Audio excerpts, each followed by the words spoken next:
नमस्कार साथियों, मैं अतुल वर्मा, मॉडरेटर जागृति समाज समूह आपका साथी पुनः उपस्थित हूँ इस समूह के लोकप्रिय कार्यक्रम मुलाकात एवं संवाद को लेकर। आज जब संपूर्ण विश्व एक अभूतपूर्व आर्थिक परिस्थिति से गुजर रहा है, संकट है, आर्थिक संकट है सभी तरफ। जहां पहले रोजगार के अवसर है या नहीं ये बात होती थी, इन दिनों जो रोजगार है आपके पास कहीं वो छिन ना जाए, ऐसी एक आशंका दिलों में घर कर गई है और एक बड़ा सामाजिक परिवेश में एक समस्या का रूप लेती जा रही है। ऐसे में जैसा कि आपको मालूम है कि ये समूह अपने सामाजिक सरोकार के लिए और समाज की भलाई के लिए जो भी विषय आते हैं उनको हमेशा उठाता रहा है और उस हेतु उसके समाधान हेतु प्रयास करता रहा है। तो आज एक हमारी चर्चा का विषय रहेगा शिक्षा और रोजगार कि ऐसे भीषण काल में कम होते रोजगार के अवसर के समय में कैसे हम रोजगार प्राप्त करें और भविष्य में आने वाली चुनौतियों का सामना किस तरह से करें।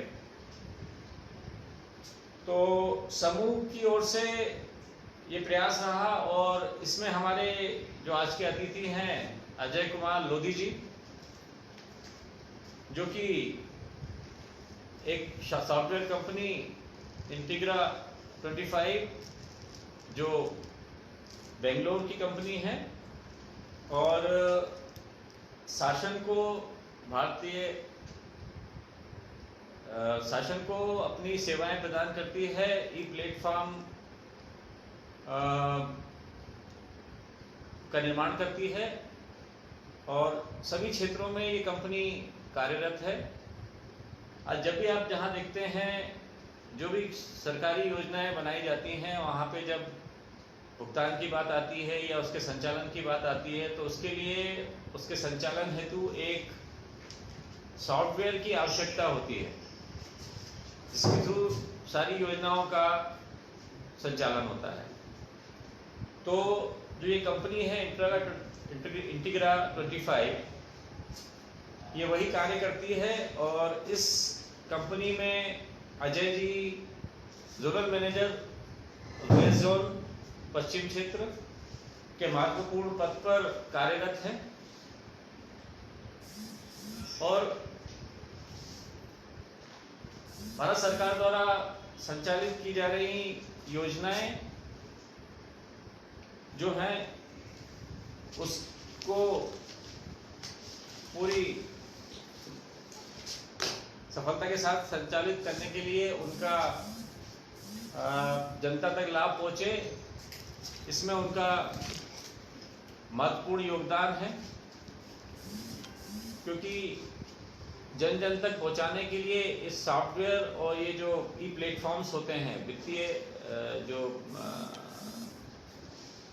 साधन होते हैं जिसके थ्रू सारा ये योजनाएं क्रियान्वित होती हैं, वो इन प्लेटफॉर्मों के माध्यम से होती है। इसलिए इस पद का और इस कंपनी का योगदान जो है वो महत्वपूर्ण हो जाता है। तो आज अजय जी हमारे बीच में हैं जो सभी सरकारी योजनाओं की जानकारी और उससे उत्पन्न होने वाले रोजगार, वो कैसे हम रोजगार प्राप्त कर सकते हैं और किस तरह से उसके लिए आवेदन करना होगा, ये योजनाएं क्या हैं, इसके बारे में विस्तृत चर्चा करेंगे हमारे साथ में। तो मैं बहुत बहुत स्वागत करता हूं इस कार्यक्रम में अजय जी का। नमस्कार। नमस्कार आप सभी लोगों को मेरा नमस्कार। मैं अजय कुमार लोधी।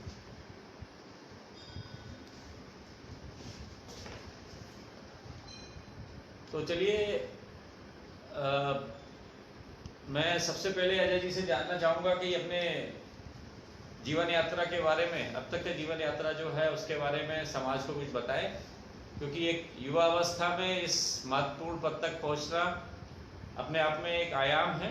और हमारा युवा आपको देख रहा है, सुन रहा है, तो सर्वप्रथम तो आपकी शुरुआती दौर की शिक्षा, आप कहाँ पले बड़े, कहाँ आपकी शिक्षा हुई, किस तरह से आपने ये मार्ग को चुना, एक चुनौतीपूर्ण कारपोरेट वर्ल्ड में गए आप, और आज एक अति महत्वपूर्ण पद पर, जिम्मेदार पद पर हैं। तो आप अपनी जीवन यात्रा के बारे में हमारे समाज को, हमारे समूह सदस्यों को बताएं। स्वागत है आपका। जी, थैंक यू अतुल जी। जैसा कि बाकी जो ग्रुप के मॉडरेटर्स हैं उन्होंने मेरे बारे में काफ़ी सारा बता भी दिया है, लेकिन फिर भी मैं एक छोटा सा ब्रीफ इंट्रोडक्शन मैं अपने बारे में आप लोग को बताना चाहता हूं, क्योंकि मैं इतनी फेमस हस्ती नहीं हूं जो कि लोग मुझे जानते हों। तो बेसिकली क्या है कि मैं बिलोंग करता हूं उत्तर प्रदेश, महाराजगंज डिस्ट्रिक्ट से, और वहाँ मेरा पैतृक घर है। लेकिन मेरी शिक्षा दीक्षा जो जिसकी शुरुआत हुई वो छत्तीसगढ़ के कोरिया जिले से शुरू हुई, क्योंकि मेरे पिताजी श्री राधे श्याम लोधी, जो कि वहाँ पे एक सरकारी कंपनी में कार्यरत थे, और उनके ही साथ मैं वहाँ रहा, और मेरी जो बेसिक स्कूलिंग हुई वो छत्तीसगढ़ से हुई। 12th मैंने वहाँ पे पास किया। फिर उसके बाद आगे की जो जर्नी है वो उसको आगे की पढ़ाई के लिए मैं अपने आप को मैंने इंदौर में रीलोकेट किया फॉर हायर एजुकेशन, और वहाँ से मैंने बीएससी इलेक्ट्रॉनिक्स की पढ़ाई करी, अच्छे नंबरों से पास हुआ। लेकिन बावजूद उसके BSc was not the sufficient to get the better job. तो उसके लिए फिर फर्दर मेरे को आगे हायर एजुकेशन के लिए मैंने कुछ कॉम्पिटिटिव एग्जाम फाइट किया, और उसमें मैंने मैट और कैट का एग्जाम दिया। अनफॉर्चुनेटली मेरा सिलेक्शन आईआईएम और उसके जैसे समकक्ष जो इंस्टीट्यूट्स हैं, बड़े इंस्टीट्यूट्स हैं, उसमें नहीं हुआ। लेकिन दूसरे जो बेस्ट कॉलेजेस थे उससे मुझे कॉल आया, जिसमें दिल्ली और बैंगलोर के कुछ ऐसे कॉलेज थे। फिर उसके बाद मैंने बैंगलोर को चुना, क्योंकि मुझे ये लगता था कि वहाँ पर ज़्यादा बेहतर अपॉर्चुनिटीज़ है, ज़्यादा बेहतर रोजगार की अपॉर्चुनिटीज़ हैं। तो बैंगलोर में मैंने प्रेसिडेंसी बिजनेस स्कूल में एडमिशन लिया, और वहाँ से मैंने अपना एमबीए पूरा किया, एमबीए मार्केटिंग में कंप्लीट किया। वो दौर दोस्तों ऐसा था कि हम लोग ईयर 2009, आपको याद होगा, ये एक घोर रिसेशन का समय था, लोगों की नौकरियां जा रही थी। वो समय भी आज से मिलता जुलता ही समय था। तो वहाँ पे बड़ी मुश्किल से, हालांकि कैंपस से ही मेरा सिलेक्शन हुआ, और भारतीय एयरटेल नाम की कंपनी में मुझे जॉब मिला। फिर उसके बाद आगे की 6 महीने के बाद मैंने जॉब स्विच किया।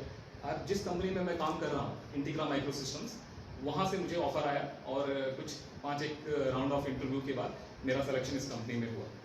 शुरुआती ट्रेनिंग के बाद मुझे जो मेरा बेस लोकेशन दिया गया वो दिल्ली, और दिल्ली में मैंने करीब 6 साल काम किया, और 6 साल काम करने के बाद अलग अलग पोजीशंस पे अलग अलग रिस्पॉन्सिबिलिटीज़ कैरी आउट करी मैंने। फिर उसके बाद मुझे रीलोकेट कर दिया गया वेस्ट जोन में। वेस्ट जोन जो कि हमारे कंपनी में अलग अलग पूरे भारतवर्ष को 6 जोन में बांटा गया है, और 6 जोन में से वेस्ट जोन एक जोन है, जिसके अंतर्गत 6 स्टेट आते हैं, जिसमें मध्य प्रदेश, राजस्थान, छत्तीसगढ़, महाराष्ट्र, उड़ीसा भी इसमें आता है, और गोवा भी इसमें आता है, और Gujarat. So this are the 6 states comprising of this west zone. तो आज मैं इस पद पर हूँ, वेस्ट जोन को हेड करता हूँ, और मेरी टीम में आज करीब 150 लोग हैं, और 150 लोगों के साथ हम कई सारे सरकार की जो प्रोजेक्ट हैं, गवर्नमेंट प्रोजेक्ट को हम कैरी आउट करते हैं। उसके बारे में भी हम लोग चर्चा करेंगे, क्योंकि आज का जो विषय है वो ही है। ठीक है, तो ये रहा मेरा एजुकेशनल बैकग्राउंड और जो वर्क एक्सपीरियंस, जो मैं काम कर रहा हूँ। तो मैं अभी भोपाल में पिछले 3 सालों से यहाँ पे रह रहा हूँ, और जो भी जिम्मेदारियाँ मुझे मेरे ऑर्गेनाइजेशन की तरफ से दी गई हैं उसको मैं कैरी आउट कर रहा हूँ। और आगे की भी बहुत सारी प्लानिंग है हमारी कंपनी की, बहुत सारा आगे का कई सारे प्रोजेक्ट लाइंड अप हैं जो कि हम लोग कैरी आउट करने वाले हैं। ठीक है, कुछ नए प्रोजेक्ट मिले हुए हैं, नेशनल लेवल के प्रोजेक्ट मिले हुए हैं। रिसेंटली एक नई जिम्मेदारी के साथ मुझे नवाजा गया है, और ये नेशनल लेवल का प्रोजेक्ट है जिसे हम डोर स्टेप बैंकिंग कहते हैं। उसके बारे में भी हम लोग डिटेल में चर्चा करेंगे।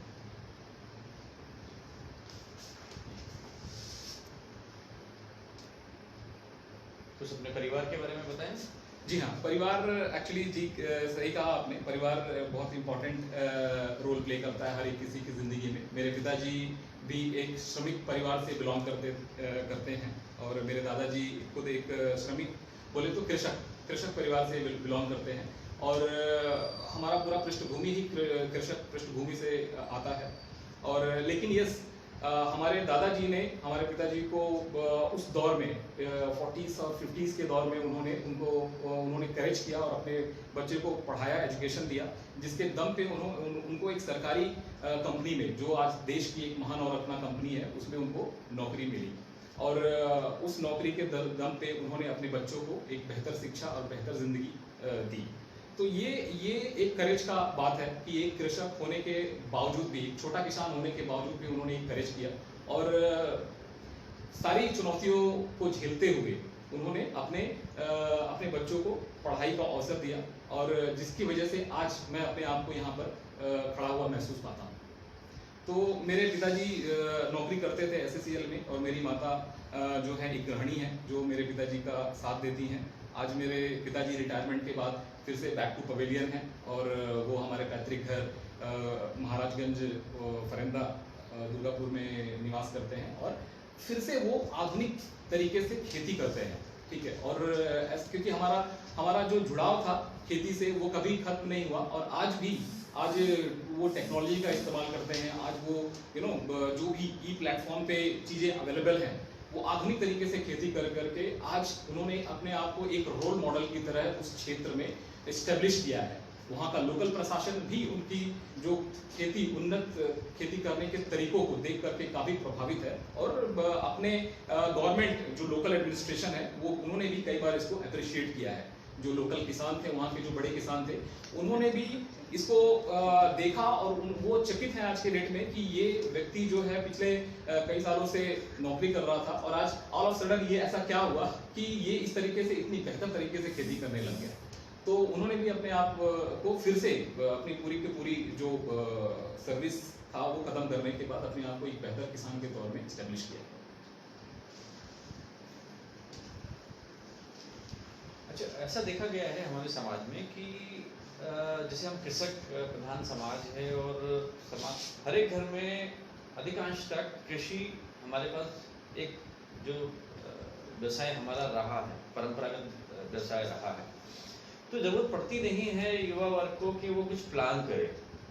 वो जब थोड़ा सा बड़ा होता है, ज़मीन होती है, छोटी छोटी ज़मीन होती है, उसमें कृषि करना शुरू कर देता है, या छोटा मोटा उससे जुड़ा हुआ व्यवसाय करने लगता है। तो बहुत बड़ी फ्यूचर प्लानिंग कोई करता नहीं है। मतलब अब तो आप जैसी युवा पीढ़ी आई है, तब से थोड़ा सा एक फ्यूचर प्लानिंग और स्ट्रेटेजी के थ्रू अपने आप के करियर को गाइड करने वाली अब जाके शुरुआत हुई है। तो आपको अपने जॉब में आने, इस तरह के निजी क्षेत्र में अपना एक मुकाम बनाने का क्या पहले से ही आपने कोई प्लान किया हुआ था कि मुझे किस स्तर तक जाना है? क्योंकि आपने एक तरह से परंपरागत बिजनेस जो था, व्यवसाय था, उसको छोड़ा। तो क्या सोच थी आपकी कि अपन निजी क्षेत्र में जा रहे हैं, तो वहाँ पे अपना मोटो क्या है, उद्देश्य क्या था आपका निजी क्षेत्र में जाके कार्य करने का? बहुत सही प्रश्न है आपका, और बहुत रिलेवेंट क्वेश्चन है ये। एक्चुअली क्या है कि अगर आप आज के परिवेश में आप देखेंगे, तो आपको पता चलेगा कि परिस्थितियाँ कैसे बदल रही हैं। परिस्थितियाँ इस तरीके से बदल रही हैं, पहले जो किसान हुआ करते थे, उनके पास जो खेत था, जो ज़मीन थी, जो रकबा था, वो काफ़ी बड़ा रकबा हुआ करता था। ठीक है, और हमें पढ़ाया गया, इकोनॉमिक ऑफ स्केल पढ़ाया गया इकोनॉमिक्स में, कि अगर आपके पास बड़ा ज़मीन है, बड़ा लैंड ऑफ पीस है, तो आप वहाँ पे वो बिजनेस प्रॉफिटेबल हो सकता है। ठीक है, लेकिन जैसे जैसे समय बीतता जा रहा है, नई जनरेशन आती जा रही है, आपका रकबा छोटा होता जा रहा है, और आप रकबा छोटा होने से आप खुद देख पाएंगे कि प्रोडक्टिविटी, बेशक हो सकता है प्रोडक्टिविटी बढ़ रही हो, लेकिन रकबा अगर छोटा हो गया तो आपका इकोनॉमिक्स ऑफ स्केल, जो एक प्रिंसिपल है इकोनॉमिक्स का, उस पर वो खरा नहीं उतरता है। जब वो चाहे आप उसको बिजनेस पे अप्लाई करिए, किसी फैक्ट्री प्रोडक्शन पे अप्लाई करिए, चाहे वो आप उसको कृषि पे अप्लाई करिए, तो रकबा छोटा होगा, प्रोडक्टिविटी कम हो जाएगी, सर्वाइवल मुश्किल हो जाएगा। ठीक है, तो आज भी वही स्थिति है, उसी स्थिति में हम पहुंच चुके हैं। जनसंख्या बढ़ रही है, आपके पास पीस ऑफ लैंड छोटे हो गए हैं, तो सर्वाइवल का क्वेश्चन है आज के डेट में। इसीलिए हमारे ज़्यादातर युवा आज के डेट में आप देखेंगे भले ही छोटी मोटी नौकरी के लिए या मजदूरी के लिए शहरों का रुख कर रहे हैं, ठीक है। लेकिन ये पूरी तरीके से अगर मैं देखूं तो वो शहरों में भी जाकर के उनको किस तरह की नौकरी मिल रही है, क्या वो जिस तरह की नौकरी चाहते थे, जिस तरीके की ज़िंदगी जीना चाहते थे, क्या वो उस तरीके की ज़िंदगी को वहाँ पा रहे हैं? तो जवाब है, मेरा जवाब है, जो मेरा अपना एक्सपीरियंस है, जवाब है नहीं। उसके लिए जिस तरीके की ज़िंदगी वो जीना चाहते हैं उस तरह की ज़िंदगी के लिए उन्हें थोड़ी सी तैयारी करनी पड़ेगी। थोड़ी सी तैयारी, चाहे वो एजुकेशन की बात करें, चाहे वो अपना कुछ सॉफ्ट स्किल की बात करें, ठीक है, या फिर अपने कुछ स्किल्स को डेवलप करें बेस्ड ऑन उनके स्किल पे।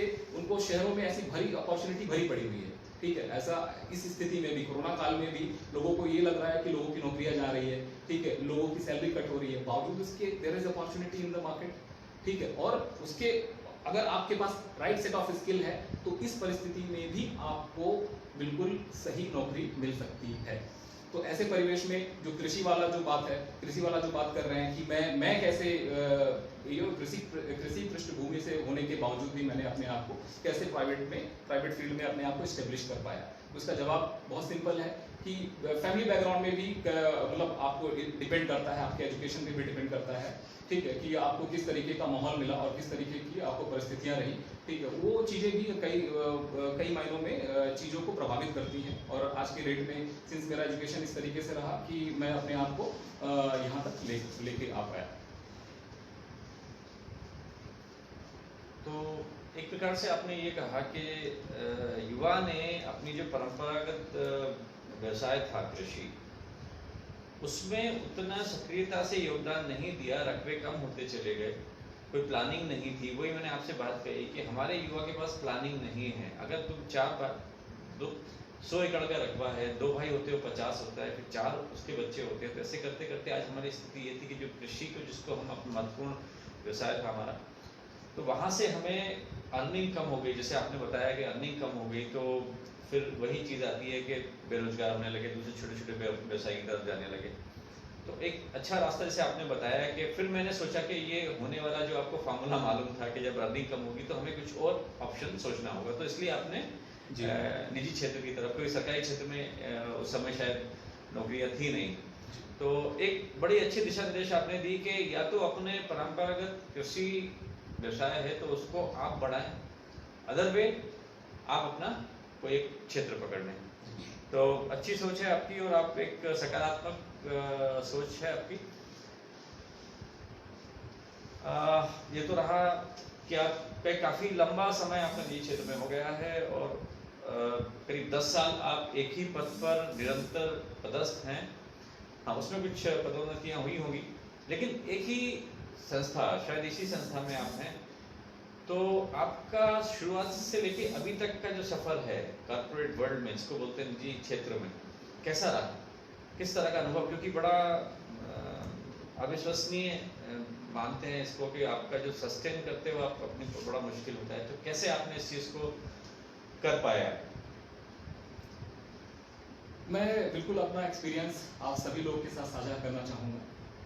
होता क्या है कि मेरा एकेडमिक्स काफ़ी अच्छा रहा और एकेडमिक्स भी ठीक था। मैंने हायर एजुकेशन में भी बहुत अच्छे नंबरों से और बहुत अच्छा प्रोफेशनल कोर्स किया और ठीक ठाक मैं अपने आप को अबव एवरेज स्टूडेंट मानता रहा हूँ हमेशा से। और क्योंकि मेरे मार्क्स भी वैसे ही थे, तो मेरी एक्सपेक्टेशन भी वैसी ही थी। हायर स्टडीज़ में MBA किया मैंने और वहाँ पे मुझे अच्छे ग्रेड्स मिले और मेरी एक्सपेक्टेशन और बढ़ गई। मेरी एक्सपेक्टेशन समाज से, मेरी एक्सपेक्टेशन कॉर्पोरेट वर्ल्ड से इतनी बढ़ गई कि मुझे लगने लगा कि MBA करने के बाद now I will become manager. लेकिन as and when I step into the corporate world, मुझे ये रियलाइज हुआ कि चीज़ें वैसी नहीं है जैसा हम एज ए स्टूडेंट सोचते हैं, एज ए स्कॉलर हम सोचते हैं। वो रियलिटी बिल्कुल अलग होती है। मुझे जो पहला जॉब ऑफर किया गया as a designation relationship officer, सुनने में बहुत बड़ा डेजिग्नेशन लगता है, लेकिन वो एक मामूली सी सेल्स जॉब थी। भारतीय एयरटेल में मैं सेल्स जॉब का ऑफर किया गया। Being a highly qualified person, I started my career as a sales coordinator. तो मुझे सच्चाई का जब पता चला, फिर उसके बाद मेरे पास कोई ऑप्शन नहीं था, I was not having any option. Then I started, फिर मैंने अपना माइंडसेट किया, नहीं चलो ठीक है, लेट्स स्टार्ट विद दिस। तो ये मेरा अपना पर्सनल एक्सपीरियंस मैं आप लोगों के साथ साझा कर रहा हूँ। कि अपनी एक्सपेक्टेशन हमें इतनी हाई नहीं रखनी चाहिए कि हमने ज़्यादा पढ़ लिया है तो हमें सिर्फ ऑफिसर ग्रेड का जॉब हमें शुरुआत से ही मिल जाए, ऐसा नहीं होता है। हमें अपनी एक्सपेक्टेशन अपने स्किल्स के हिसाब से ऑप्टिमम रखनी चाहिए, ना ज़्यादा ना कम। अगर हमने ज़्यादा रख ली तो वो फिटमेंट नहीं होता है, वो मैच नहीं होता है। जो रिक्वायरमेंट है इंडस्ट्री की, जो रिक्वायरमेंट है आपका जो स्किल है, वो फिट होना चाहिए दोनों में। जब फिटमेंट है तभी आप सही प्लेटफॉर्म पे, सही जगह पे, सही टाइम पे आप पहुंच पाएंगे। मेरे साथ भी ऐसा ही हुआ। करियर का शुरुआत मैंने किया एज ए मैनेजमेंट ट्रेनी, फिर मैंने 6 महीने के बाद ये नौकरी छोड़ दी क्योंकि मुझे दूसरी जॉब मिली और मुझे ये बेहतर करियर ऑप्शन लगा और मैंने इसमें ज़्यादा समय देना बेहतर समझा। शुरुआत में मैं as a management trainee join हुआ क्योंकि मैंने MBA किया हुआ था, कई सारे सब्जेक्ट्स पढ़े हुए थे। So as a management trainee 6 महीने तक ट्रेनिंग का पीरियड था मेरा, बैंगलोर में ट्रेनिंग हुआ। फिर उसके बाद मुझे ऑफर किया गया, मतलब मुझे कुछ कोर रिस्पॉन्सिबिलिटी दी गई। कोर रिस्पॉन्सिबिलिटीज़ में जिसमें फील्ड का एक्टिविटी था। फिर उसके बाद करीब 3 साल 4 साल काम करने के बाद मुझे पहला प्रमोशन मिला। फर्स्ट 3-4 ईयर टुक वेरी लॉन्ग, बहुत लंबा समय लगा मुझे पहला प्रमोशन पाने में। लेकिन जब मैंने अपने आप को इस्टेब्लिश कर लिया, ऑर्गेनाइजेशन ने भी मुझे रिकॉग्नाइज करना शुरू किया, तो फिर रेट ऑफ ग्रोथ बहुत हाई हो गया। ठीक है, और 6 साल बैंगलोर से मुझे ट्रांसफ़र कर दिया गया था ईयर 2010 में। और फिर उसके बाद करीब 6 साल की सर्विस मैंने दिल्ली में करी और 6 साल के बाद फिर मैं भोपाल में मुझे ट्रांसफ़र कर दिया गया। पिछले 3 सालों से मैं भोपाल में कार्यरत हूँ और जैसा कि मैंने शुरू में ही बताया कि अलग अलग पोजीशंस पे अलग अलग रिस्पॉन्सिबिलिटीज़ को मैंने कैरी आउट किया है। तो ये मेरा अपना ओवरऑल एक एक्सपीरियंस रहा है जो मैं आप लोगों के साथ साझा करना चाहता हूँ। चलिए, आज आप साथ हैं, आपके अनुभव हम आपसे जानते रहेंगे। लेकिन अभी हमारे समूह सदस्य जो हैं वो शायद बड़ी तन्मयता से सुन रहे हैं। अपने रोजगार के लिए उनका जो योजनाएं हैं उसके लिए वो जानकारी प्राप्त करने के लिए व्याकुल होंगे, क्योंकि एक बड़ा विषय है। तो आप अपनी रोजगारोन्मुखी जितनी भी योजनाएं हैं उनको उनका परिचय दें, बताएं, और उसके बाद किस तरह से हमारे समाज बंधु युवा वर्ग इन रोजगार को पा सकता है उसके बारे में उनको दिशा निर्देश दें। तो बताएं। एक्चुअली बिल्कुल सही है। आज का जो मुख्य उद्देश्य था हमारे यहाँ सभी लोगों के असेंबल होने का, सभी लोगों को जोड़ने का, वो यही रहा है और इस पर हम थोड़ा सा ज़्यादा समय लेंगे। एक्चुअली क्या है कि हमारी कंपनी जो इंटीग्रा माइक्रो सिस्टम है, थोड़ा सा 2 मिनट में लूँगा इसके बारे में बताने के लिए, सो दैट थोड़ा सा आसान हो सके हम सभी के लिए समझ पाना और अपने आप को कनेक्ट कर पाना। इंटीग्रा माइक्रो सिस्टम एक वेल एस्टेब्लिश कंपनी है, IT कंपनी है, 38 सालों से काम कर रही है कॉर्पोरेट वर्ल्ड में और बेंगलोर बेस्ड हमारा हेडक्वार्टर बेंगलोर है। और आज की डेट में हमारे पास हम जो है पूरे 23 राज्यों में हमारा प्रेजेंस है, 23 स्टेट्स और कुछ यूनियन टेरिटरी में हमारा प्रेजेंस है। हम वहाँ पर बिजनेस कर रहे हैं। ठीक है, तो ये बिल्कुल सिर्फ एक बात मैं आपको बता रहा हूँ जो कि अभी फिलहाल है। इसके अलावा हमारी कंपनी कई सारे फ्यूचरिस्टिक प्रोजेक्ट्स में काम कर रही है, जैसे आर्टिफिशियल इंटेलिजेंस, रोबोटिक्स और AI/ML, बॉट, क्लाउड कंप्यूटिंग, इस तरह की चीज़ों में भी हमारी कंपनी काम कर रही है और फ्यूचर को ध्यान में रखते हुए। ठीक है, क्योंकि मेरा आप लोग को ये सारी बातें बताने का उद्देश्य सिर्फ इतना है कि हम लोग रूरल प्रोजेक्ट्स भी कर रहे हैं और हम लोग फ्यूचरिस्टिक प्रोजेक्ट्स भी कर रहे हैं। एक पैर तो हमारा जमीन पे है, दूसरा पैर जो है हमारी कंपनी का वो बहुत फ्यूचर में बहुत आगे, जो कि दुनिया की जो दूरदर्शी कंपनियां हैं, बड़ी कंपनियां हैं, उनके साथ हमारा कंपटीशन है। ठीक है, तो ये इस तरह का हमारा एक प्रोजेक्ट है जिसमें पहले जो कि मैं काम कर रहा हूँ जिस प्रोजेक्ट में, उसका प्रोजेक्ट का नाम है पहला फाइनेंशियल इंक्लूजन। फाइनेंशियल इंक्लूजन में क्या है, बेसिकली आप लोग, ये प्रोजेक्ट जो है फेमस है प्रधानमंत्री जन धन योजना के नाम से। इस प्रोजेक्ट के तहत ये सेंट्रल गवर्नमेंट का प्रोजेक्ट है और इस प्रोजेक्ट को कैरी आउट करने की जिम्मेदारी जो है सारी सरकारी बैंकों को और प्राइवेट बैंकों को दी गई है। प्रधानमंत्री जन धन योजना बेसिकली लोगों को जो अनबैंक्ड लोग हैं, मतलब 2007 के पहले ये सर्वे ये कहता है कि हमारे 50% पे ज़्यादा लोग जो है उनके पास बेसिक बैंक अकाउंट नहीं है, मतलब उनको फाइनेंशियली एक्सेस नहीं है फाइनेंशियल प्रोडक्ट्स के। उनके पास बेसिक अकाउंट्स ही नहीं है तो फाइनेंशियल प्रोडक्ट्स के एक्सेस कैसे होंगे, तो वो एक्सक्लूडेड है। बेसिकली इस प्रोजेक्ट को सरकार ने फाइनेंशियल इंक्लूजन नाम दिया, वित्तीय समावेशन नाम दिया। मतलब उन लोगों को इंक्लूड करना है इस प्रोजेक्ट में, इस स्कीम में, जो लोग अनबैंक्ड हैं, जिनके पास बेसिक बैंक अकाउंट नहीं है, जिनके पास बेसिक बैंकिंग एक्सेस नहीं है। तो ये लोग कौन लोग हैं? ये लोग वो लोग हैं जो कि दूर दराज के इलाकों में रहते हैं, गांव में रहते हैं, रूरल एरियाज में रहते हैं, डीप रूरल एरियाज में रहते हैं, जिनको बैंकिंग का कोई एक्सेस नहीं है। तो सरकार की इस योजना के तहत लोगों को बैंकिंग सुविधा उनके घर तक पहुंचाने की ये योजना रही। बैंकें इतनी सक्षम नहीं थी कि ये योजनाएं उनके घर तक पहुंचा दी जाए, तो उन्होंने कुछ टेक्नोलॉजी कंपनियों का साथ लिया, हेल्प लिया। आरबीआई ने उनको एक मॉडल बना करके दिया, जिसे बिजनेस कॉरेस्पॉन्डेंट मॉडल कहते हैं, बीसी मॉडल कहते हैं। और उस मॉडल में क्या होता है, बेसिकली दो चीजें होती हैं, एक मैन जो एजेंट होता है और दूसरा मशीन। दोनों को क्लब करके उन्होंने एक मॉडल बनाया और बैंकों को दूर दराज इलाकों तक लेकर के गए। इससे क्या हुआ, बैंकों का कॉस्ट कम हो गया, उनका जो प्रॉफिटेबिलिटी है वो बढ़ गया, और अपनी बैंकिंग सुविधाएं वो गांव तक, लोगों तक, एंड माइल कस्टमर्स तक पहुंचाने में वो सफल रहे। अब इस प्रोजेक्ट से, इसके बारे में हम क्यों बात कर रहे हैं यहाँ पे? इसलिए बात कर रहे हैं क्योंकि यहाँ पर इस प्रोजेक्ट में लोगों को, करीब करोड़ों लोगों को हमने जोड़ा। करोड़ों लोगों की अगर मैं बात करूं तो आप समझ सकते हैं, अंदाजा लगा सकते हैं ये कितना मेहनत और कितना बड़ा प्रोजेक्ट होगा। करीब पिछले 7-8 सालों में, 10 सालों में ओवरऑल इस प्रोजेक्ट में, इस स्कीम के तहत करीब 40 करोड़ लोगों का खाता खोला गया और इसमें लोगों को फाइनेंशियली इंक्लूड किया गया। अब आप खुद सोचिए, अगर 40 करोड़ लोगों का खाता अगर खोला जाए तो कैसे आप इसको करने के लिए कितने सारे लोगों की आवश्यकता होगी? इसको करने के लिए बहुत सारे लोगों की आवश्यकता होगी। आप इसको कैसे कनेक्ट कर पाएंगे अपने आप से? आप थोड़ा अंदाजा लगाइए कि आप देखेंगे आपके परिवेश में, आपके चारों तरफ लोग जो हैं वो कनेक्टेड हैं।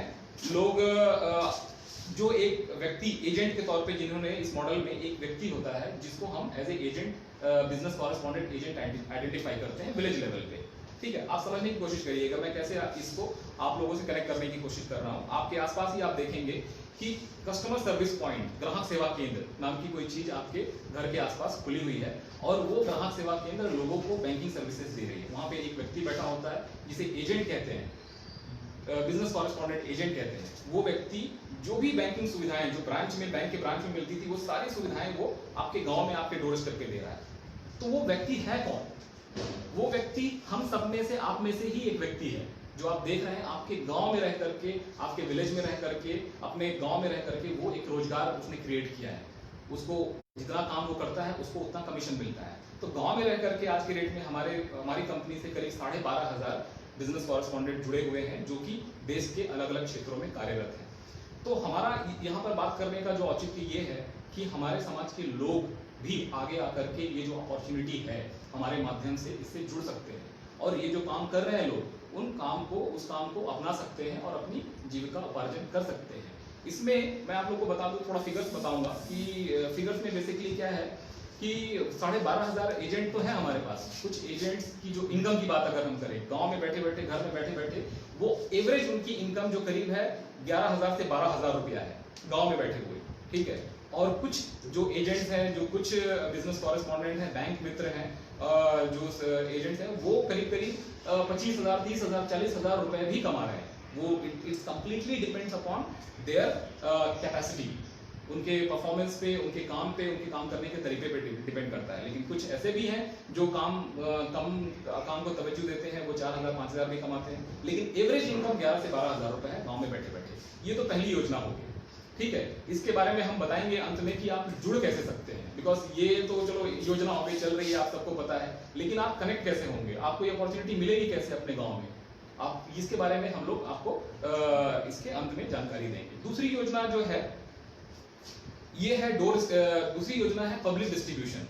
पब्लिक डिस्ट्रीब्यूशन सिस्टम जो है वो बेसिकली आप लोग जानते होंगे कि सरकार की जो योजना है कि लोगों को कम पैसे में राशन उपलब्ध कराना, और कम पैसे में राशन मुहैया कराना, जो कि 2 रुपए किलो में चावल और 1 रुपए में गेहूं और 10 रुपए किलो मेरे ख्याल से शक्कर।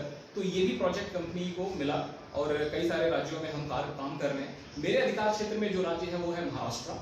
महाराष्ट्र के विदर्भा रीजन में, महाराष्ट्र को 3 रीजन में बांटा गया है, विदर्भा, मराठवाड़ा और कोंकण। तो विदर्भा रीजन है जिसमें 11 जिले आते हैं, उस रीजन का इंचार्ज मैं हूँ। वहाँ पे करीब 15,000 दुकानदारों को हमने डिजिटलाइज किया है। 15,000 दुकानदार जो कोटेदार होते हैं, दुकानदार जो होते हैं, अब उसमें क्या है, डिजिटलाइज कैसे किया है, उनको पॉस मशीन दिया है, पॉस मशीन के थ्रू लोग अपना आते हैं, अंगूठा लगाते हैं, आधार के थ्रू वेरिफिकेशन होता है और लोग अपना राशन उठा करके लेके जाते हैं। इससे फायदा क्या हुआ, इससे फायदा हुआ लीकेजेस, जो करप्शन था वो काफी हद तक कम हो गया। जो दुकानदार करते थे, कोटेदार करते थे, जो सरकारी अधिकारी जो निचले स्तर पे होते हैं वो करते थे, तो ये सारा करप्शन को 90% तक कम कर दिया गया। इससे सरकार को बहुत सारा रेवेन्यू का फायदा हुआ, प्रॉफिट हुआ, और जो एक्चुअल बेनिफिट लोगों तक पहुंचना था वो आज पहुंच रहा है, because everything is being authorised by Aadhaar. तो वो बेनिफिट लोगों को मिला। लेकिन यहाँ पर भी हमारे पास जॉब अपॉर्चुनिटी है। जो 15,000 दुकानदार हैं उनको 15,000 मशीनें दी गई, हैंड हेल्ड मशीनें। अब उन मशीनों का क्रियान्वयन, उनका रख रखाव, उनका लॉजिस्टिक, इनको संभालने के लिए एक बड़ी टीम फोर्स की जरूरत थी हमें वहाँ पे। तो वहाँ पे हमने ईयर 2017 में बल्क में हायरिंग करी। करीब हमने वहाँ पर वो हर एक 11 जिलों में 127 तहसील थे, हर एक तहसील पे हमें एक ऑपरेटर या एक जूनियर सर्विस इंजीनियर लगाना था। ठीक है, तो सिंस उस समय तक मैं आप लोगों से परिचित नहीं था, वहाँ पे हम लोगों ने लोकल लोगों को अपॉर्चुनिटी दी। हमें ढूंढने से लोग नहीं मिल रहे थे हमारे सेट ऑफ स्किल के जो हमारी रिक्वायरमेंट थी, तो हमने हर तरह के लोगों को वहाँ पर इन्वेट किया अपनी टीम में। आज के डेट में वहाँ पर करीब 120 लोगों की टीम है हमारे पास, 127 तहसील में 120 लोग जो फील्ड में काम कर रहे हैं, और 20 लोग हमारे नागपुर ऑफिस में काम कर रहे हैं। तो अभी भी वहाँ पे अपॉर्चुनिटी है, क्योंकि रिप्लेसमेंट्स होते रहते हैं लोगों के, एट्रिशन है वहाँ पर, जॉब लोग स्विच करते हैं। तो सिंस आप लोगों से जुड़ने का मौका मिला है मुझे, तो वो जो विदर्भा रीजन के जो वहाँ के लोकलाइज्ड लोग होंगे हमारे लोधी समाज के, वो वहाँ पर मुझसे अप्रोच कर सकते हैं, हमसे संपर्क कर सकते हैं। हम उन लोगों को ये वहाँ पे अपॉर्चुनिटी प्रदान कर सकते हैं। ये डायरेक्ट पेरोल का जॉब है। ठीक है, ये पहले जो मैंने बताया वो कमीशन बेस्ड जॉब था, लेकिन ये दूसरा प्रोजेक्ट जो पीडीएस का मैंने आपको बताया, ये डायरेक्ट कंपनी के पेरोल का जॉब है। ठीक है, तो यहाँ पे आप लोग एज ए सुपरवाइजर ज्वाइन हो सकते हैं और संपर्क कर सकते हैं हमारे जो ग्रुप एडमिन है या जो मॉडरेटर्स हैं, उनके थ्रू हम लोग आपको बाकी जो मैसेज है वो पास ऑन कर देंगे कि किस तरीके से आप हमको संपर्क कर सकते हैं और अपने आप को हमारे से कनेक्ट करके ये जॉब जो अपॉर्चुनिटी अवेलेबल है मार्केट में उसको अवेल कर सकते हैं। तो ये दूसरा प्रोजेक्ट था जो गवर्नमेंट है, सरकारी है, ये स्टेट गवर्नमेंट का प्रोजेक्ट है। ठीक है, पहला जो मैंने बताया it was central government project, second one is the state government project. Third project जो अभी नया, बिल्कुल नया प्रोजेक्ट मिला है वो है डोर स्टेप बैंकिंग। इसमें भी सीम जॉब की ये है अपॉर्चुनिटी है, और इस प्रोजेक्ट के तहत बेसिकली हमारे पास सेंट्रल गवर्नमेंट ड्रिवन प्रोजेक्ट है। इसमें सारी 18 बैंकों को गवर्नमेंट ने इंक्लूड किया है। इसमें क्या है, बेसिकली उनका उद्देश्य क्या है कि बैंकिंग को नेक्स्ट लेवल पे ले जाने के लिए जो डेवलप कंट्रीज हैं, दूसरी कंट्रीज जैसे अमेरिका हो गया या ईस्टर्न वेस्टर्न कंट्रीज हो गई, उन कंट्रीज में बैंकिंग सैचुरेट हो जाने के बाद उसको और डिलाइटेड बैंकिंग सर्विस बनाने के लिए इस बैंकिंग सर्विस को मतलब कस्टमर के घर तक बैंकिंग सर्विस पहुंचाने का उद्देश्य है। तो उसी क्रम में भारत सरकार ने भी इस प्रोजेक्ट को इंडिया में इंट्रोड्यूस किया और इसके तहत सारे 18 बैंकों को जोड़ा, जो भी सरकारी बैंक हैं, PSUs बैंक है, including SBI, Canara bank, PNB, जो भी आप नाम लीजिए। ठीक है, सारी बैंकें हैं इसमें। तो इसमें क्या है, बेसिकली शुरुआत में, इस प्रोजेक्ट के शुरुआत में फर्स्ट फेज में 100 शहरों को चुना गया है। फर्स्ट 100 सिटीज में 2 कंपनियों को चयन किया गया है जो कि इस प्रोजेक्ट का क्रियान्वयन करेंगी। पहले कंपनी, एक और कंपनी है जिसको 60 शहर मिले हुए हैं, और दूसरी कंपनी हमारी है इंटीग्रा माइक्रो सिस्टम, जिसको 40 शहर मिले हुए हैं। 40 शहर जो है 12 राज्यों में डिस्ट्रीब्यूटेड है, जिसके बारे में मैं आप लोग को बता दूंगा ये 12 राज्य कौन से हैं, जहाँ के लोग, जो लोकल लोग हैं हमारे लोधी समाज के, वो मुझसे अप्रोच कर सकते हैं। और ये और बेसिकली क्या है कि ये 12 राज्य जो है मैं आपको बता देता हूँ अभी, ये इसमें मध्य प्रदेश, छत्तीसगढ़, राजस्थान और गोवा, केरला, कर्नाटका, आंध्र प्रदेश, जम्मू कश्मीर, पंजाब, झारखंड और Himachal, this are the 12 states. इस 12 स्टेट्स में 40 शहर हैं। 40 शहरों में हमें ये डोर स्टेप बैंकिंग इंप्लीमेंट करना है। इसके लिए हमें मैन पावर की अर्जेंट रिक्वायरमेंट है। We have a urgent requirement of man power. किस लेवल का मैन पावर चाहिए? एक मैनेजरियल लेवल का बंदा चाहिए हमें, और एक सुपरवाइजरी लेवल का। Supervisory is nothing but assistant to manager. ठीक है, इसमें बेसिकली हर एक शहर में 2 लोगों की रिक्वायरमेंट है।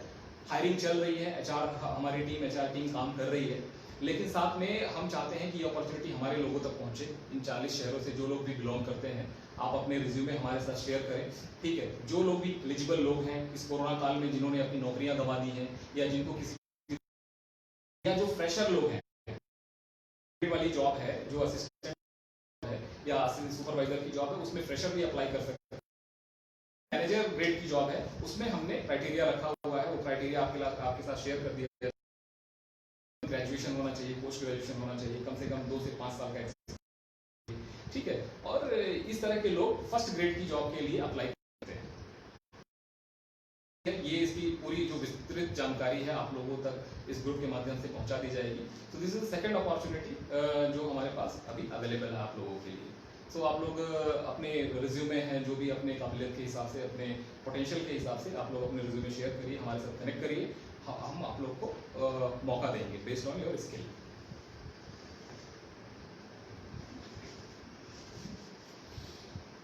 जी, बहुत महत्वपूर्ण जानकारी आपने दी, और किस तरह से सीधे तौर पर रोजगार प्राप्त किया जा सकता है। आई डोंट थिंक कि इससे सीधा रास्ता जो आपने सुझाया कि आपके पास अवसर हैं, आपके पास माध्यम है, आपके पास क्षेत्र है, और जिस तरह से आपने बताया, डिस्क्राइब किया कि ये आने वाले समय में जिस तरह से एक्सपेंशन होने वाला है, और जो राष्ट्र है भारत काफ़ी बड़ा देश है, और ये होते होते शायद 5-7 साल आई थिंक इतना लगेगा जी। तो अगर ये संभव है जिस तरह से आपने कहा, तो काफ़ी बड़ा समूह जो है इस एक आशा बनती है कि इस क्षेत्र में काफ़ी रोजगार आएंगे। धन्यवाद आपका। ये तो रही अभी, और अपन कुछ जो आपकी योजना है उसके बारे में बात करेंगे। उससे पहले आपके बारे में भी जानना चाहेंगे कि एक महत्वपूर्ण पद पे हैं, माना कि इस क्षेत्र में है तो कुछ चीज़ रुकेगी नहीं आपकी, जो कुछ है सब इंटरनेट के माध्यम से हो रहा है, और सारी दुनिया सिमट के इंटरनेट पे आ गई है। तो आपके लिए तो विशाल भरपूर संभावनाएं उत्पन्न हो गई हैं, लेकिन फिर भी जो टारगेट्स होते हैं आपके, जो आपके पास समय सीमाएं होती हैं, उसका शायद प्रेशर तो आता ही होगा, क्योंकि अब आपको सारा के सारा बहुत जल्दी करना होगा, क्योंकि अभी फिजिकली पॉसिबल कुछ भी नहीं है, सारा जो भी होगा वो। तो इस समय में कितना प्रेशर आपके ऊपर है, और किस तरह की आकांक्षाएं, अपेक्षाएं कंपनी आपसे कर रही है, और आप कितना मुश्किल है मैन पावर को जोड़ पाना और अपनी गतिविधि को संचालित कर पाना। जी, बहुत सही कहा आपने कि परिस्थितियाँ और स्थितियाँ बदल गई हैं। कोरोना ने बहुत प्रभावित किया है, पूरी दुनिया को प्रभावित किया है, और मैं इससे अछूता नहीं हूँ। और मुझे भी फ़र्क पड़ा है, हमारी कंपनी को भी फ़र्क पड़ा है अमूमन। और यस, लेकिन ये एक बात मैं ज़रूर कहना चाहूँगा सभी श्रोताओं से और दर्शकों से कि हर एक डिज़ास्टर के बाद कुछ बहुत बड़ा डेवलपमेंट होता है, ठीक है। तो ये इसको भी हम नेगेटिविटी में भी हम पॉजिटिविटी ढूंढ सकते हैं, और वही किया है हमने।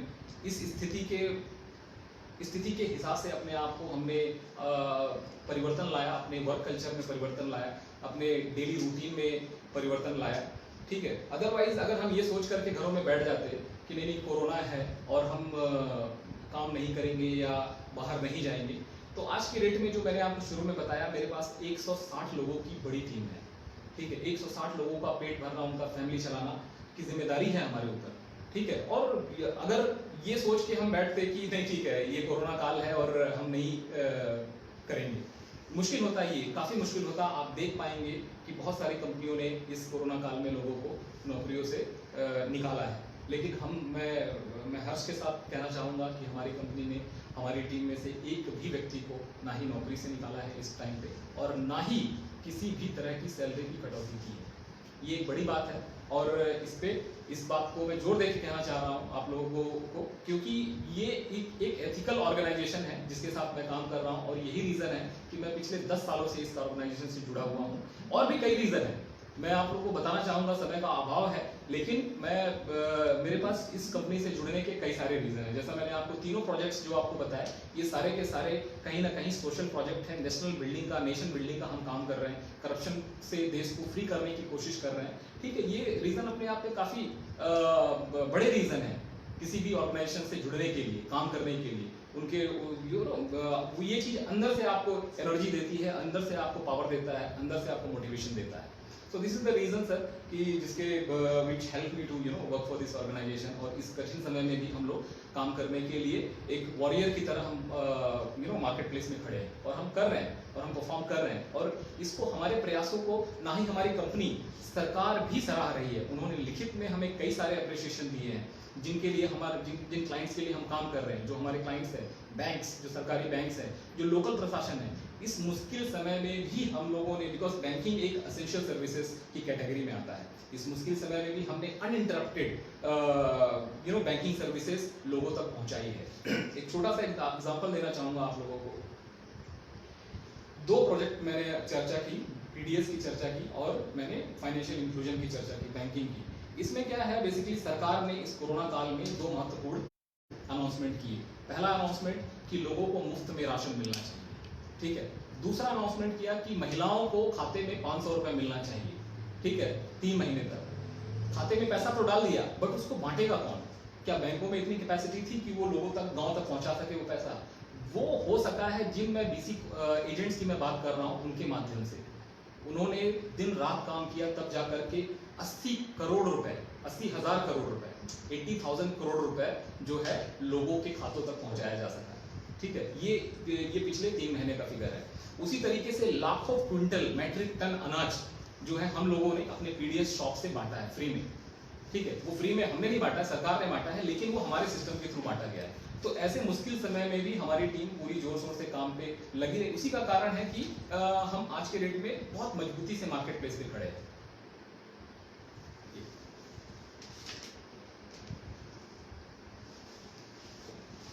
जी, आपने कंपनी से जुड़ने का जो एक उद्देश्य ये बताया, वो शायद रह गया था, जो काफ़ी अच्छे तरीके से अभी निकल के आया कि आप इस कंपनी से इतने लंबे समय से क्यों जुड़े हुए हैं।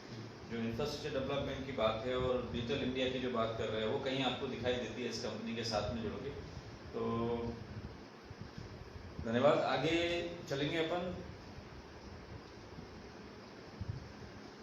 कॉर्पोरेट वर्ल्ड जिसको बोलते हैं, निजी क्षेत्र में, कहते हैं कि इतना इन्वॉल्वमेंट आपका होता है, समय इतना जाता है आपके जॉब में कि आपकी जो सामाजिक दायित्व का निर्वहन होता है वो मुश्किल होता है। कहते हैं कि ओवरनाइट्स काम करना होता है। तो क्या ये सही है? आप कैसा पाते हैं? जी, अभी ये बात सही है। जैसे जैसे आप लैडर के ऊपर बढ़ते हैं, शुरुआत में आपके पास काफ़ी समय होता है, लेकिन जैसे जैसे आप लैडर पे ऊपर बढ़ते हैं, तरक्की करते हैं, आपकी जिम्मेदारियां बढ़ती जाती हैं। और सक्सेस, कहते हैं, हिंदी में कहावत है कि सफलता अपनी कीमत वसूलती है, ठीक है। वो कीमत वसूलती है अलग अलग तरीक़ों से। आपका समय वो ले लेगी, आपको सेक्रीफाइस करना पड़ेगा। और ये बात सही है, मेरे साथ भी ऐसा हुआ है। मैं इससे कोई अछूता नहीं हूँ। मेरे जैसे जैसे मैं लेडर पे ऊपर बढ़ा, मेरा प्रमोशन हुआ, मुझे तरक्की मिली, नई जिम्मेदारियां मिली, तो मेरे पास मेरे फैमिली के लिए समय कम होने लग गया। ये रियलाइज मुझे हुआ। लेकिन मैं आपको बता दूं कि ये होता है, ये बहुत स्वाभाविक है। कोई भी अगर आपकी बड़ी जिम्मेदारी होती है तो आपके साथ ऐसा होगा। लेकिन आपको अगर एक सक्सेसफुल जिंदगी, बेहतर जिंदगी जीनी है, एक बढ़िया हेल्दी लाइफ जीना है, तो आपको बैलेंस रखना पड़ेगा दोनों में। चाहे वो सामाजिक कार्यों के लिए समय निकालने की बात हो, चाहे वो फैमिली तो। और आपको अगर समाज ने कुछ दिया है, मैं समाज की रिस्पॉन्सिबिलिटी की बात कर रहा हूँ, सामाजिक जिम्मेदारी की बात कर रहा हूँ। अगर समाज ने आपको कुछ दिया है, आज आप यहाँ पे बैठे हुए हैं, आप यहाँ तक पहुँच पाए हैं, तो इसमें कहीं ना कहीं आपके परिवार का, आपके परिवेश का, आपसे जुड़े हुए लोगों का काफ़ी योगदान रहा है। क्योंकि ये क्या होता है कि ये दिखने में बड़ा सिंपल लगता है कि आपने पढ़ाई लिखाई करी और आप यहाँ तक पहुँच गए। नहीं, ऐसा नहीं है। ये क्या है, ये वैल्यू सिस्टम का कमाल है। वैल्यू सिस्टम क्या होता है? एक बिलीफ होता है आपके अंदर में, जो आपके परिवेश से मिलता है, आपके समाज से आपको मिलता है। और ये वैल्यू सिस्टम अगर कहीं सिंक्रोनाइज कर पाता है, जो ऑर्गेनाइजेशन का वैल्यू सिस्टम होता है और जो मेरा अपना वैल्यू सिस्टम है, जो मुझे मेरी फैमिली से मिला, मेरे दोस्तों से, मेरे टीचर से, मेरे समाज से मुझे मिला, वो वैल्यू सिस्टम अगर सिंक्रोनाइज कर पाता है मेरे ऑर्गेनाइजेशन से, तभी जा करके मैं वहाँ पे सामंजस्य स्थापित करके अपने आप को आगे ले जा पाता हूँ। तो अगर मुझे मेरे समाज ने कुछ दिया है, तो मुझमें भी ये भावना होनी चाहिए कि आई शुड पे बैक। एक छोटा सा एग्जांपल दूंगा। आप दुनिया के बड़े लीडर्स को उठा लीजिए, कोई भी बड़े लीडर्स, चाहे वो वॉरेन बफेट हो, चाहे वो अजीज प्रेम जी हो, चाहे वो बिल गेट्स हो, ये दुनिया के बड़े रिनॉन्स लीडर्स हैं। आप छोड़ दीजिए हमारी, हम लोग कहीं नहीं लगते हैं, लेकिन आप देखिए इन्होंने अपनी ज़िंदगी में एक चरम पे पहुंचे, दुनिया के सबसे अमीर लोग बने, लेकिन बावजूद इसके एंड ऑफ द डे क्या हुआ, इन्होंने अपनी आधे से ज़्यादा 99% संपत्ति जो है चैरिटी में दान कर दी। क्यों दान कर दी? कहाँ से उनके अंदर ये भावना आई? क्योंकि उनको सोसाइटी को पे बैक करना था, रिटर्न करना था, जो उन्होंने, जो सोसाइटी ने उनको दिया उनको रिटर्न करना था। तो ये भावना होनी चाहिए, हर किसी में होनी चाहिए, तभी हम एक बेहतर समाज का निर्माण कर पाएंगे। अगर अदरवाइज आज का समय जो ऐसा है, सेल्फिश रह जाने से, अपने आप को बिल्डअप कर लेने से, आप जो अल्टीमेट प्लेजर है वो नहीं मिलेगा आपको। आप एक व्यक्ति जो है वो बाद में रियलाइज जरूर करेगा, वो अकेला पड़ा हुआ महसूस करेगा अगर वो अपने आप को समाज से नहीं जोड़ेगा। जी। अब जैसे कॉर्पोरेट वर्ल्ड में आज एक ग्लैमर है, जैसे आपने कहा कि शासकीय सेवाएं, नौकरियां उतनी रही नहीं, और कॉर्पोरेट वर्ल्ड जो है वो अट्रैक्ट करता है हर एक व्यक्ति को। जब वो देखते हैं जो नाम लिया आपने, वॉरेन बफेट है, बिल गेट्स हैं, अपने, तो एक ग्लैमर आया है। लेकिन लोगों को जितना आसान लगता है उतना आसान है नहीं कॉर्पोरेट वर्ल्ड में एंटर करना तो फिर भी एक है, लेकिन उसके बाद अपना एक पोजीशन वहाँ पे बनाना एक टफेस्ट जॉब। तो हमारा तो बैकग्राउंड, जैसे हम कहते हैं कि किसी ग्राम से आते हैं, ग्रामीण परिवेश से आते हैं, तो कॉर्पोरेट वर्ल्ड एकदम ऑल ऑफ सडन मतलब एक ऐसा संसार सामने आता है जिसके में हमें खड़े होना इवन मुश्किल होता है।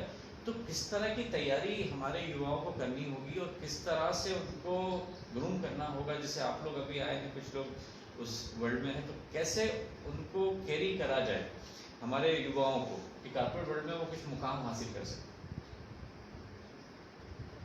बहुत रेलेवेंट क्वेश्चन पूछा सर आपने, और एक्चुअली मैं बिल्कुल सही प्लेटफॉर्म पाता हूँ इस सवाल का जवाब देने के लिए कि हमें बहुत ज़रूरत है, हमारे समाज को इस बात की बहुत ज़रूरत है कि अपने आप को भविष्य के लिए तैयार करें।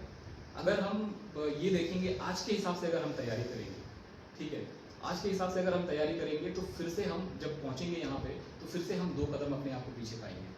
पहले ही हम पीछे हैं, इस बात को हमने रिकॉग्नाइज किया है और एक्सेप्ट किया। सबसे अच्छी बात तो ये है सबसे पहले कि हमने प्रॉब्लम को आइडेंटिफाई किया कि हम पीछे हैं, चाहे वो एजुकेशन में हो, चाहे वो सोशल सिक्योरिटी में हो, चाहे वो मुख्य धारा में जुड़ने की बात हो। हम कहीं ना कहीं काफ़ी पीछे खड़े हैं लाइन में, कतार में, और हमें आगे आने की ज़रूरत है। तो उसके लिए अगर हम जिस स्पीड से हम चल रहे हैं, जिस स्पीड से हम ग्रो कर रहे हैं, उस स्पीड से तो हम कहीं नहीं पहुंचने वाले हैं, ठीक है। दूसरे जो समाज हैं, दूसरे जो डेवलप सोसाइटीज़ हैं, उनके साथ हम कंपटीशन करना हमारे लिए मुश्किल है, लेकिन नामुमकिन नहीं है। उसमें हमें थोड़े अपने विचारों में बदलाव करने होंगे। जो आज के डेट में जो हम आज के हिसाब से तैयारी कर रहे हैं, वो तैयारी हमें कल के हिसाब से करनी होगी। मैं आप लोग को बहुत एक छोटा सा फैक्ट बताना चाह रहा हूँ। क्यों बताना चाह रहा हूँ और क्यों बता पा रहा हूँ, उसका भी रीज़न है। जैसा मैंने आपको बताया, हमारी कंपनी जो है एक बहुत फ्यूचरिस्टिक कंपनी है, भविष्य के हिसाब से काम कर रही है, ठीक है। आने वाला समय और भी चैलेंजिंग होने वाला है, और भी कठिन होने वाला है। क्यों कठिन होने वाला है? क्योंकि आज के डेट में हमने देखा कि कंप्यूटर के आने से बहुत सारी नौकरियां कम हो गई लोगों की, ठीक है। ये बात सत्य है। हो सकता है कि ये रियलाइज ना हो, लेकिन आने वाला जो समय है और कठिन होगा। जो ब्लू कॉलर्स जॉब्स थे वो धीरे धीरे उनके काम को मशीनों ने ले लिया, ठीक है। और पहले जो काम 10 मजदूर किया करते थे, आज एक मशीन कर रही है, ठीक है। तो इस तरह का काम जो है वो ब्लू कॉलर जॉब्स जिसको बोला जाता है इंडस्ट्री में, वो घट गए। उसके अलावा आप अगर आगे देखेंगे आने वाले समय में व्हाइट कॉलर जॉब वो भी कम होने वाले हैं, क्योंकि जो बड़ी टेक कंपनीज है इस तरह के डेवलपमेंट कर रही हैं, फ्यूचरिस्टिक डेवलपमेंट कर रही हैं कि आर्टिफिशियल इंटेलिजेंस, बिग डेटा, ठीक है, big data analysis, crypto currency और ब्लॉकचेन, इस तरह के जो बड़े जार्गन्स है टेक्नोलॉजी की, जिसका हम लोगों ने शायद नाम भी ना सुना हो, ठीक है। ये हमारे जीवन को बहुत बुरी तरीके से, बहुत पॉजिटिवली और नेगेटिवली दोनों तरीके से हम लोग को प्रभावित करने वाले हैं, ठीक है। तो जॉब की जो ये है अपॉर्चुनिटी वो फर्दर कम होने वाली है। तो क्यों ना हम आज के दौर के हिसाब से अपने आप को ना तैयार करके जो फ्यूचर में जो रिक्वायरमेंट्स आने वाली है उसके हिसाब से हमें तैयारी करनी होगी, ठीक है। उसके हिसाब से जब हम तैयार करेंगे अपने आप को, तभी जा करके हम अपने आप को जो कतार है लाइन में आगे खड़ा हुआ पाएंगे। अदरवाइज अगेन अगर आज के हिसाब से, आज के परिवेश के हिसाब से हमारी तैयारी होगी, again we will be back to square one. वहीं पे आकर के हम खड़े, बिकॉज बाकी लोग आगे चले जाएंगे और हम वहीं पे खड़े रह जाएंगे।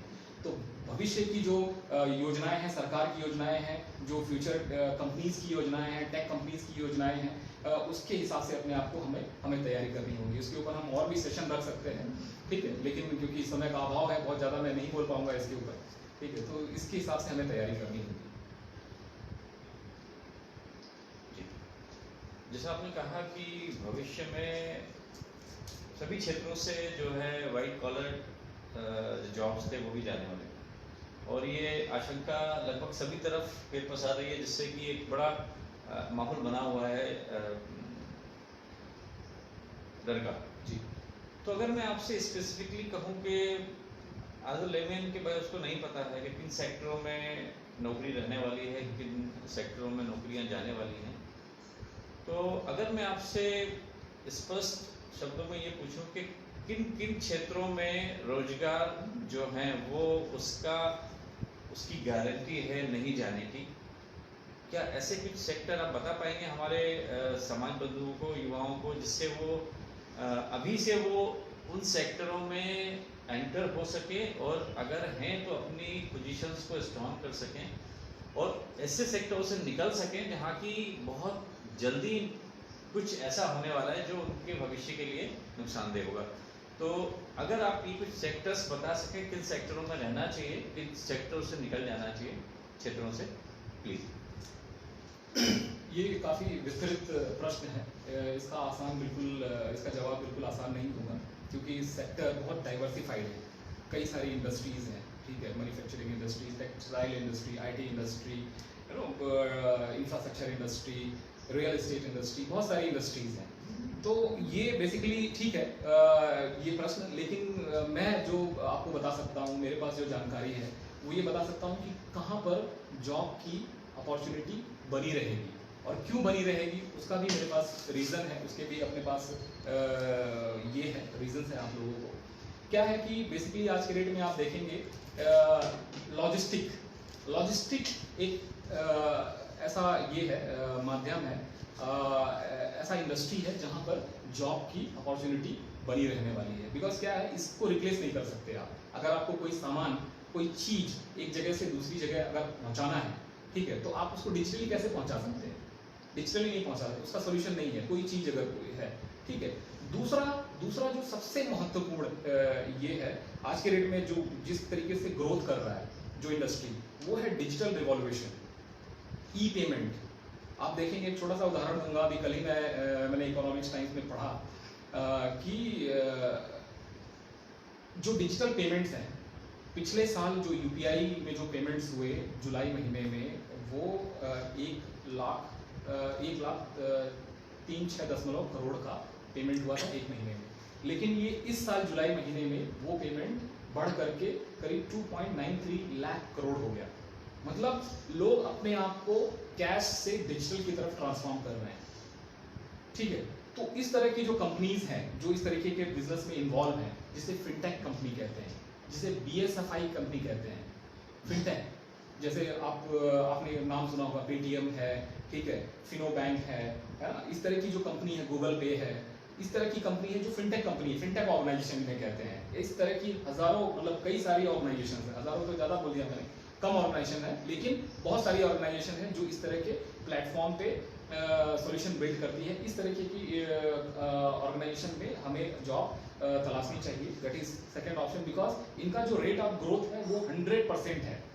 आप बाकी अगर देखेंगे, जो ओवरऑल हमारा GDP ग्रोथ है वो आज के रेट में 3 या 4% है, और किसी भी इंडस्ट्री का आप उठा करके देखेंगे, चाहे वो मैन्युफैक्चरिंग या रिटेल इंडस्ट्री का, वो निगेटिव में चला गया है। और इस इंडस्ट्री का इस कोरोना काल में होने की वजह से, कहते हैं अंग्रेजी में कहावत है, ब्लेसिंग इन डिस्गाइज, इस मुसीबत के समय में भी वो फल फूल रहा है, और कितना, दिन दुगना रात चौगुना, ठीक है। तो ये fintech is the one sector जहां पर आप लोग अप्रोच कर सकते हैं। Second is the agriculture is going to be the prime focus of our government, हमारी गवर्नमेंट का। बिकॉज आपको क्या लगता है, लोग क्या एग्रीकल्चर के बिना कोई भी कंट्री, कोई भी देश सर्वाइव कर सकता है? जवाब है नहीं। Agriculture is another sector, but हाँ, जिस तरीके से हम लोग काम कर रहे हैं, जिस ट्रेडिशनल तरीके से हम काम कर रहे हैं, nothing is going to work. हमें नई टेक्नोलॉजी, वैज्ञानिक नीति, वैज्ञानिक पद्धति, और दूसरा चीज क्या है, उससे जुड़ना होगा। दूसरा चीज क्या है, हमारे किसान एक फार्मर की तरह सोचते हैं।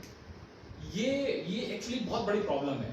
किसान को पहले बिजनेसमैन की तरह सोचना पड़ेगा। पहले अगर वो बिजनेसमैन बनेगा तभी जा करके उसका जो एग्रीकल्चर बिजनेस है, एग्रीकल्चर एक्टिविटी है, तभी वो प्रॉफिटेबल हो सकता है। मैंने बताया आपको, रकबा छोटा हो रहा है, बावजूद उसके प्रोडक्टिविटी बढ़ रही है। कम जमीन में बहुत ज्यादा प्रोडक्शन हो रहा है। मैं अपने पिताजी का एग्जांपल बताता हूँ। बहुत छोटे से रकबे में उन्होंने पिछले साल टमाटर उगाया। उन्होंने छोटे से रकबे में 1 टन टमाटर उगा करके दिखाया। ठीक है, इसको लोकल एडमिनिस्ट्रेशन ने रिकॉग्नाइज किया, लेकिन उन्होंने बेचा कितने में? 1 रुपए किलो में बेचा। ये कितनी बड़ी समस्या है। ये प्रॉब्लम है कि नहीं है? ये प्रॉब्लम है। 1 रुपए किलो में बिका, और इनफैक्ट कुछ टमाटर तो बिके भी नहीं, उनको फेंक के आना पड़ा। This is the one of the problem I have recognised. तो इसका सॉल्यूशन क्या है? तो पहले तो किसान को, हमारे कृषक को एक बिजनेस मैन की तरह सोचना होगा। वो टमाटर जिसको उसने 1 रुपए में बेचा, आप देखेंगे वो जो मीडिएटर है, जो व्यक्ति है, वो किसी कंज्यूमर ने नहीं खरीदा उस टमाटर को, उसे एक मीडिएटर ने खरीदा 1 रुपए किलो के टमाटर। उसने किया क्या? उसको वहीं के शहर में उसने रेफ्रिजरेटर में या उसने कोल्ड स्टोरेज में स्टोर कर दिया। और जैसे ही टमाटर की खेती खत्म हुई, बारिश आया, बारिश के टमाटर के पेड़ खत्म हुए, और ये तुरंत टमाटर के भाव शूट अप कर गए 100 रुपीज केजी में। हमने खरीदा 100 रुपीज केजी टमाटर अभी रिसेंटली। ठीक है, 1 रुपए का टमाटर 100 रुपए किलो बिक रहा है। अगर मैं 20 रुपए सारे खर्चे भी निकाल देता हूं उसको, तो 80 गुना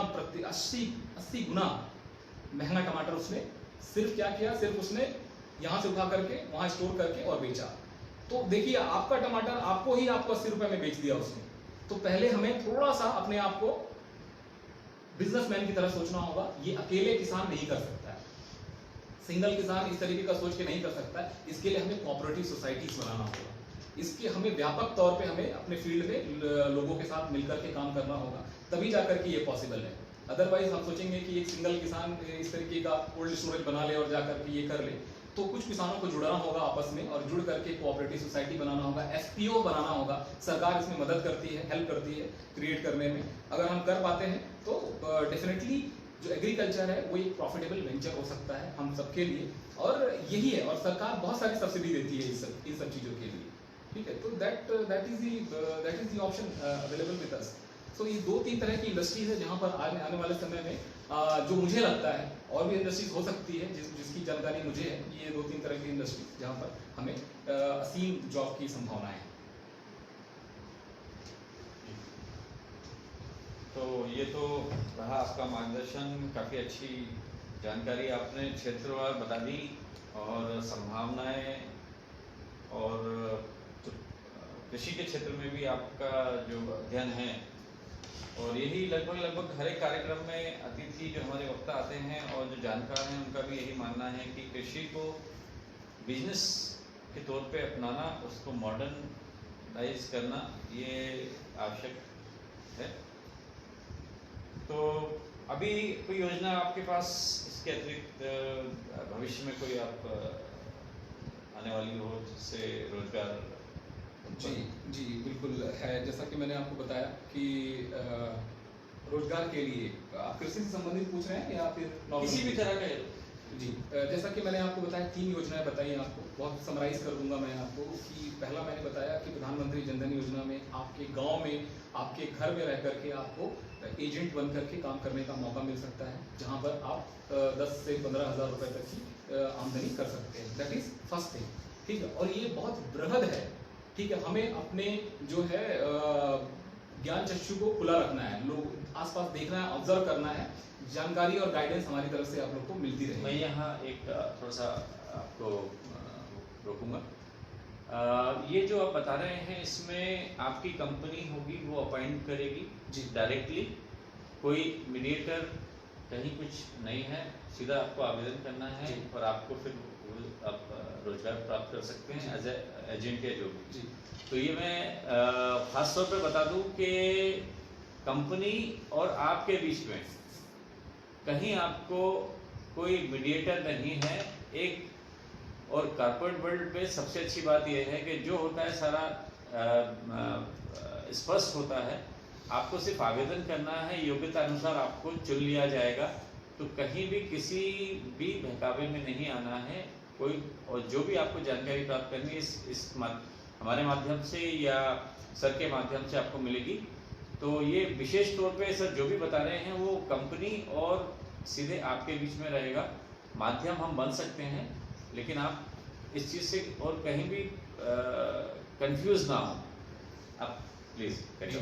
सेकंड, मैंने आपको बताया कि पीडीएस में हमारे पास मेरे अधिकार क्षेत्र में जो एरिया है विदर्भा का, तो विदर्भा रीजन से जो लोग भी बिलोंग करते हैं वो लोग संपर्क कर सकते हैं हमारे ग्रुप एडमिन से, या जो भी कांटेक्ट नंबर हम लोग देंगे अपने रिज्यूमे आप लोग शेयर करिए, ठीक है। और वहाँ पे लेकिन बस रिक्वायरमेंट ये है कि मराठी उनको आनी चाहिए, क्योंकि वो महाराष्ट्र का लोकल विलेज लेवल का जॉब है। सो मराठी इज रिक्वायरमेंट 11 जिलों में।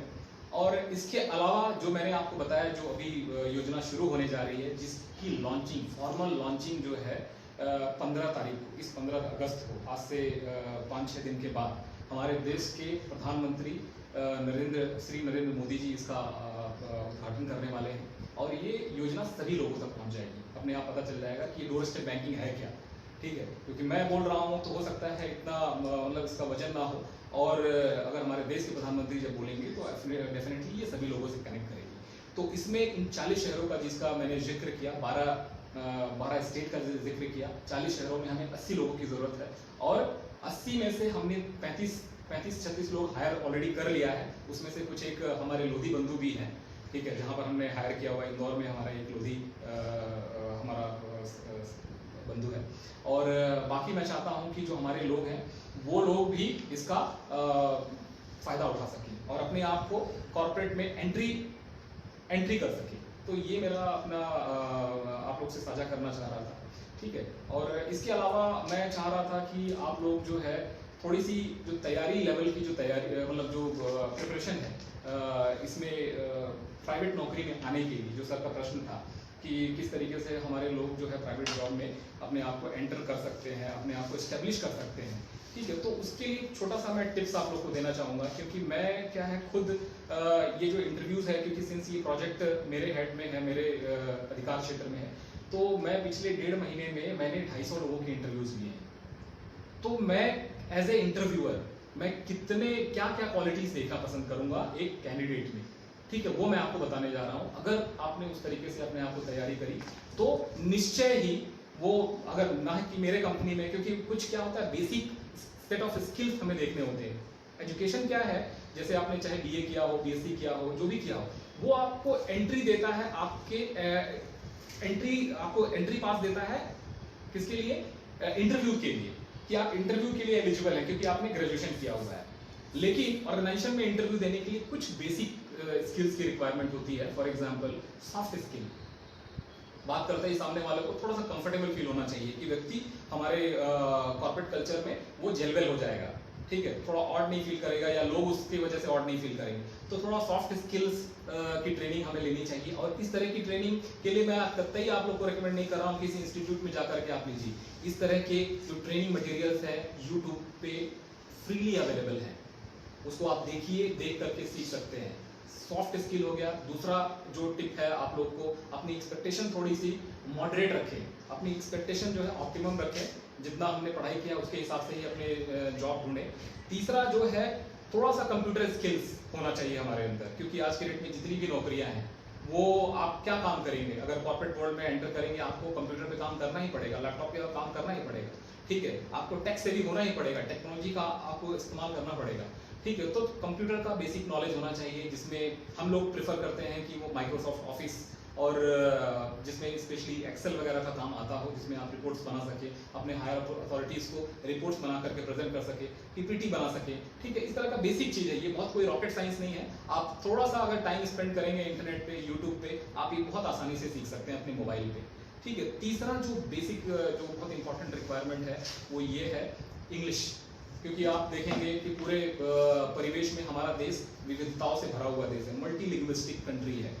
अलग अलग जगहों पे हम लोग ये करते हैं और अलग अलग जगहों पे कम्युनिकेट करते हैं। उसके लिए हम लोग को अंग्रेजी भाषा की जरूरत पड़ती है। तो अंग्रेजी में थोड़ा सा अगर बोलना ना भी आए, कम से कम पढ़ना और लिखना आना चाहिए, ठीक है। चौथा जो बात मैं बोलना चाह रहा हूँ दोस्तों, वो ये है कि आप लोग जो है अपने आप को थोड़े से डिस्ट्रक्टिव मटेरियल से दूर रखें। सोशल मीडिया पे बहुत सारी चीज़ें ऐसी पड़ी हुई हैं, जो बहुत सारी चीज़ें हैं जो कि आपको डिस्ट्रक्ट करती हैं, ठीक है, तो उससे थोड़ा सा अपने आप को दूर रखें।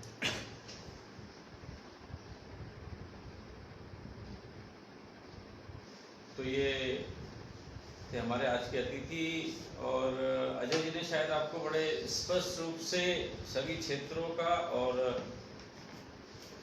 कैसे आप रोजगार प्राप्त कर सकते हैं, किस तरह से आपकी भविष्य की योजना होना चाहिए, प्लानिंग होनी चाहिए, और सभी क्षेत्रों में क्या क्या संभावनाएं हैं, एक विस्तृत रूप से आपको बताया है। कहीं भी अगर आपको किसी प्रकार की समस्या लगे, कोई जानकारी प्राप्त करनी हो, तो अजय जी सदैव आपके लिए सेवा हेतु तत्पर है। समाज का एक युवा चेहरा जो एक विजन के साथ में आप लोगों के सहयोग के हेतु और समाज को एक नई दिशा देने के लिए तत्पर है। तो आप लोगों का स्वागत है किसी भी जानकारी प्राप्त करने की सूचना हेतु, और आप आएँ। और मैं हार्दिक धन्यवाद करना चाहूँगा हमारे आज के अतिथि का। आपसे मिलके बड़ा अच्छा लगा। एक युवा वर्ग अगर समाज के बारे में सोचना शुरू कर देता है तो निश्चित तौर पे समाज में बदलाव आने में वक्त नहीं लगता। आज आप लोगों का विजन देख के, आप लोगों की सोच समझ देख के काफ़ी सकारात्मकता प्राप्त होती है और प्रेरणा मिलती है। तो बहुत बहुत धन्यवाद अजय जी आपका।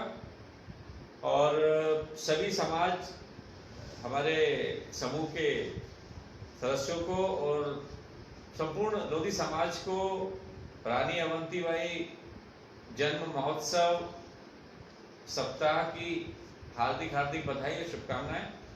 ये पूरा सप्ताह जो है वो रानी अवंतीबाई रहेगा, और इसकी सूचना समय समय में सभी संगठन आपको देते रहेंगे, और हमारे द्वारा, इस समूह द्वारा भी कई आयोजन इस दौरान किए जाएंगे, जिसकी सूचना आपको विधिवत रूप से दे दी जाएगी। तो आप सभी से विदा चाहते हैं। स्वस्थ रहें, खुश रहें। धन्यवाद।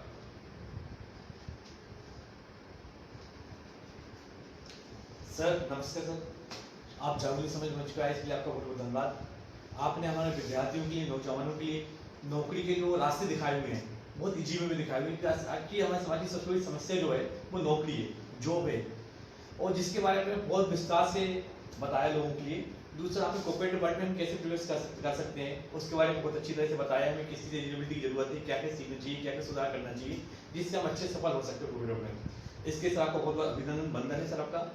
दूसरा, जागरूक समाज मंच से मैं आप सभी लोगों को सूचना देना चाहता हूँ कि हमारा जो सप्ताह है पूरा अवंतीबाई होने वाला है। इस हमारे जो कार्यक्रम होंगे, अगले जो नेक्स्ट कार्यक्रम होंगे, सभी इसी प्रकार से होंगे। हमारे जो समाज के जो जितने भी लोग हैं सब डीपी चेंज करेंगे, उनके जन्मदिन पे दीपोत्सव करेंगे, आदि बहुत सारी प्रोग्राम हम चालू करने वाले हैं, जिसकी सूचना हम ग्रुप के माध्यम से आपको देंगे। और आप सभी के लिए आपको बहुत धन्यवाद जो इस कार्यक्रम से जुड़े। जय अवंती, जय अवंती, जय अवंती।